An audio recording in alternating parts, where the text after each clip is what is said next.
你绝对没看过这样一部特摄，不仅有迪迦中玛雅以及真由美的联袂主演，甚至还有初代和人间体的亲情客串。而且这部特摄竟比迪迦足足早了3年。虽然当时15岁的真由美以及18岁的玛雅稍显稚嫩，但在3年后的迪迦奥特曼中，我们才能看到了他俩风华正茂的模样。特摄剧《言出必行三姐妹》讲述的是3位少女意外从有神大人那获得超能力，从而与那些妖怪斗智斗勇来守护有年和平的故事。然而当三姐妹遇上超大型的龙虾怪时，是如何召唤出初代拯救地球的呢？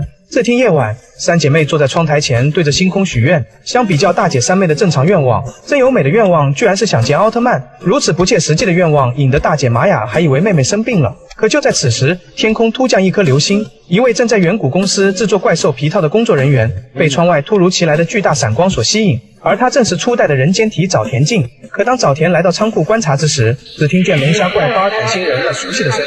殊不知，这样的离奇怪事也将接连发生。第二天，正当三姐妹一家人享用着龙虾大餐时，巴尔坦星人突然出现。面对从未见过的怪兽，一家人慌忙逃跑。无独有偶，在服装店中出现了怪兽皮古蒙。在游戏厅中出现了怪兽艾雷王，怪兽的频繁出现引起了大家的恐慌。三姐妹在调查之下，在一家餐馆中也发现了一只怪兽布斯卡，但是怪兽十分的友好，三姐妹甚至帮其躲避了警察的追捕，而布斯卡也将三姐妹带到了远古制作公司。来迎接他们的正是早田进，同时布斯卡也道出了怪兽出现的真相，正是昨晚的那一颗流星能够赋予物体生命，因此仓库中的怪兽皮套全都活了过来。但早田相信这些陪伴了孩子们梦想的怪兽绝对不是邪恶的，因此三姐妹决定将所有逃出的怪兽全都找回来。然而就当三姐妹晓之以情动之以理，刚要说服怪兽们回远古公司之时，巴尔坦星人突然出现，随即一发喷射，引得怪兽们立刻又狂暴了起来，在转眼间就已经将众人团团包围。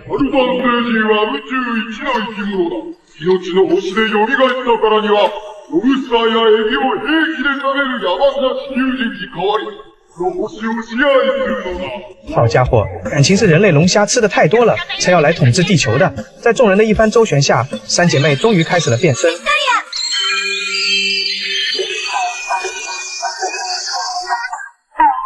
染め盛りに命をかけ、風に逆らう三姉妹。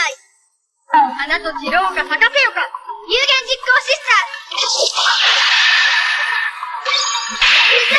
ー。作为喜剧题材的特摄剧，会很直观地阐述每集的意义。We are not alone， 我们并不孤单。宇宙中不止人类和巴尔坦星人的存在，大家要和睦相处。只见三姐妹略微出手，怪兽们早已逃之夭夭，随后便在野外展开了激烈的较量。在击退其余怪兽之后，三姐妹发动合体技能，打得龙虾怪找不着北。但万万没想到，巴尔坦星人立刻巨大化，三姐妹见状只能逃跑。在困境之下，三姐妹齐声呼喊起了奥特曼。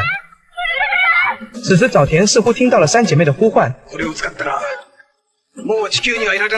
随着早田举棒变身，初代奥特曼终于出现。来到战场之后，便与巴尔坦星人展开了战斗。为了凸显主角，初代利用计时器将三姐妹也一起巨大化。只见三姐妹也变换成与初代同样的高度。此时真由美也是实现了自己的愿望，甚至直接挽起了初代的手。